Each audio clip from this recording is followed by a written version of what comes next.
आश्वासन मिला है कि शीघ्र ही इसके ऊपर हम कार्रवाई करेंगे और जो उचित होगा वो परिवार को न्याय देंगे। किसी का अरेस्टिंग नहीं होगा फिलहाल तो, और बाकी केस तो बनता ही नहीं था, उल्टा पुलिस पदाधिकारी पे केस बनता है कि किसी के घर पे घुस के जबरदस्ती मारपीट करना।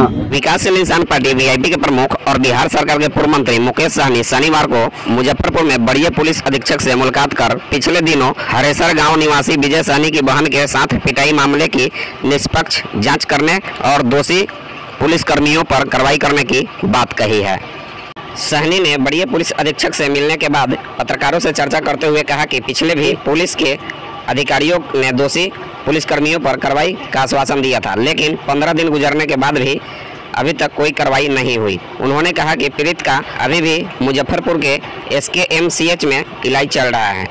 सहनी ने पीड़ित परिजनों को जल्द से जल्द न्याय दिलाने की मांग की। साथ ही उन्होंने कहा कि SSP ने आश्वासन दिया है कि मामले की जल्द ही जांच करवाकर दोषी लोगों पर कार्रवाई की जाएगी।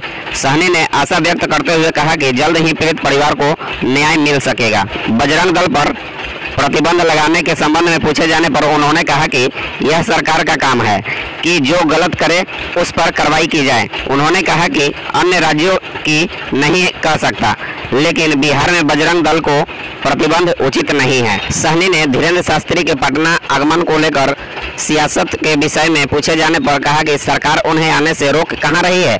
उन्होंने कहा कि उनमें दिव्य शक्ति है तो बिहार की बेरोजगारी मिटा दे, बिहार के विकास के लिए कुछ करे। बाकी आप खुद सुन सकते हैं मुकेश सहनी जी और क्या कुछ बोले। पहले जो घटना हुआ था हरसेर में, जो महिला को उसके पुरुष में पुलिस के द्वारा लाठीचार्ज किया गया, जबरदस्ती बहुत बुरी तरीके से मारपीट हुआ था और उसका अभी भी हॉस्पिटल में इलाज हो रहा है। जबकि वो लोग परिवार बम्बई से थे, उनको कोई लेना देना नहीं था शराब से। उसके बावजूद भी पुलिस बुरी तरीके से बेरहमी तरीके से उसको मारपीट किया गया था और उस समय बात हुआ कि उस पर जाँच होगा और दोषी पदाधिकारी पर कार्रवाई होगा। और 15 दिन बीतने के बाद भी इस पर कोई कार्रवाई नहीं हुआ और जनता में समाज में आक्रोश था, तो मेरे पर भी बहुत बड़ा प्रेशर था। तो इसके लेके मैं पर्सनली मिलकर एसएसपी साहब से मिलकर कि इस पर जल्द से जल्द कार्रवाई करें, जो उचित कार्रवाई होना चाहिए वो हो। क्योंकि पुलिस प्रशासन के पास वीडियो कैमरा भी ग्राफिक हुआ था ड्रोन के द्वारा, तो जनता की तरफ से गलती है कि पुलिस प्रशासन की तरफ से गलती है, उनके पास सब सबूत है, उसको देखे और अधिकारी को बुला के आपस में बात करके किस तरीके से किसने घटना किया।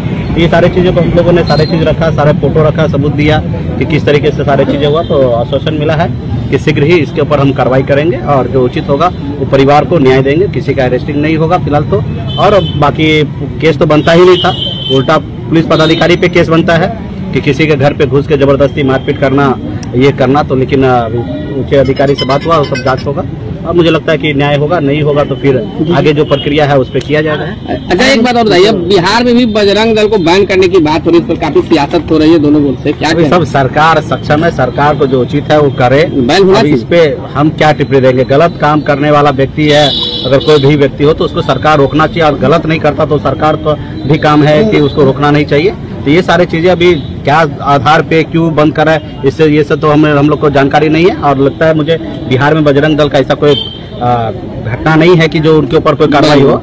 किसी अन्य राज्य में कुछ भी हो सकता है, लेकिन बिहार में मुझे नहीं लगता ऐसी आवश्यकता है। सब अपने अपने संगठन दल है और काम कर रहा है, और सब संगठन जो होता है, सरकार हो प्रशासन हो, जब कंट्रोल हो जाता है तो संगठन और जो दल है यही लोग काम आता है जनता के लिए। तो मुझे नहीं लगता कि ऐसा कि किसी संगठन को बिहार में बंद करना। बागेश्वर को लेकर हर दिन सियासत हो रही है बिहार में, और जिस तरीके से विरोध कर रहे हैं कुछ लोग कह रहे हैं किसी की हिम्मत नहीं है रोक के दिखाए। गिरिराज सिंह कह रहे हैं रोक के दिखाए, इसमें हिम्मत क्या है। बिहार में तो हम लोग तो हमेशा कहते हैं कि बिहार देश हमारा भारत है, इसमें हर जगह पे किसी को भी कहीं पे जाने की आवश्यकता है और जा सकता, कोई रोक कहाँ रहा है। और जबरदस्ती अगर उसको इस तरीके से बोले कि किसी का हिम्मत नहीं है तो ये सही नहीं है। किसी को क्यों कोई रोकेगा। कोई आधिकारिक कोई सरकार की तरफ से या किसी व्यक्ति के पर है कोई चिट्ठी की रोक रहा है, कोई नहीं रोक रहा है। वो जबरदस्ती बोल रहे कि हम नहीं रोकेंगे, ठीक है। तो ऐसी कोई बात नहीं है। बाबा आए, प्रवचन दे, समाज को जोड़ने का काम करे, और उनके पास सुने हैं टीवी में देखते हैं कि दिव्य शक्ति है। दिव्य शक्ति से कुछ बिहार में चमत्कार हो सकता है, बिहार के जनता का कल्याण हो सकता है, बिहार के युवा जो बेरोजगार है उसको नौकरी मिल सकता है। तो बाबा से यही आग्रह करें कि नौकरी का व्यवस्था कैसे हो, बिहार से गरीबी कैसे दूर हो, बिहार के लोग बाहर न जाए, अपने राज्य में कैसे काम हो, यहाँ पे जो सरकार में गलत लोग काम है या पदाधिकारी में गलत हो उसको अच्छा से बुद्धि हो। तो ये सब चीज बाबा अपना करे, ठीक है। बाबा को कोई नहीं रोक। 2024 को लेकर पार्टी की क्या तैयारी है? वो समय आएगा तो उस पर बात होगा। पार्टी का पूरा तैयारी चल रहा है, ठीक है।